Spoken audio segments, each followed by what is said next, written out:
ഏറ്റവും വേഗത്തിൽ പ്രസാദിക്കുന്ന മൂർത്തി ആരാണെന്ന് നിങ്ങൾക്കറിയാമോ? അത് മറ്റാരുമല്ല, സാക്ഷാൽ മഹാദേവനാണ്. അദ്ദേഹത്തെ ക്ഷിപ്രപ്രസാദി എന്നും ആശുതോഷ് എന്നും പറയും. ആശുതോഷ് ഒരു സംസ്കൃത പദമാണ്. ആശു ഇതിന് അതിവേഗം അല്ലെങ്കിൽ വേഗത്തിൽ എന്നാണ് അർത്ഥം.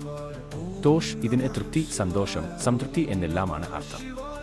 അതായത് ഈ പേരിന്റെ ആധികാരികമായ അർത്ഥം വേഗത്തിൽ തൃപ്തിപ്പെടുന്നവൻ എന്നാണ്.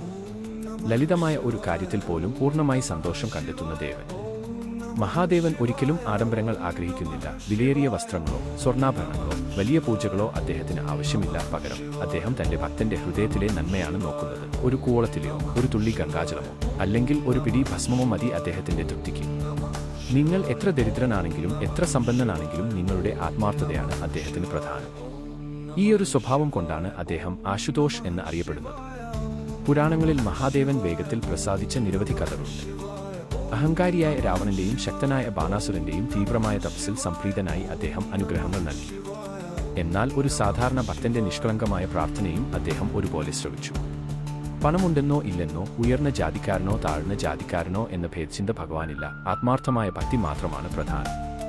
മഹാദേവൻ സ്നേഹത്തിന്റെയും കാരുണ്യത്തിന്റെയും ദൈവമാണ്. നിങ്ങളുടെ ആത്മാർത്ഥമായ ഒരു വിളിക്ക് കാതോർക്കാൻ അദ്ദേഹം എപ്പോഴും തയ്യാറാണ്. അതുകൊണ്ട് ഇനി നിങ്ങൾ പ്രാർത്ഥിക്കുമ്പോൾ ഓർക്കുക, നിങ്ങളുടെ ഹൃദയത്തിലെ ഭക്തിയാണ് ഏറ്റവും വലിയ വഴിപാട്. ഒരു തുള്ളി വെള്ളമോ ഒരു കൂവളത്തിലെയോ സമർപ്പിച്ച് ഓം നമഃ ശിവായ എന്ന് ആത്മാർത്ഥമായി ഉരുവിട്ടാൽ പോലും ഭഗവാൻ നിങ്ങളെ അനുഗ്രഹിക്കും. നിങ്ങൾക്കെല്ലാവർക്കും ഭഗവാൻ ശിവന്റെ അനുഗ്രഹമുണ്ടാകട്ടെ എന്ന് പ്രാർത്ഥിക്കുന്നു.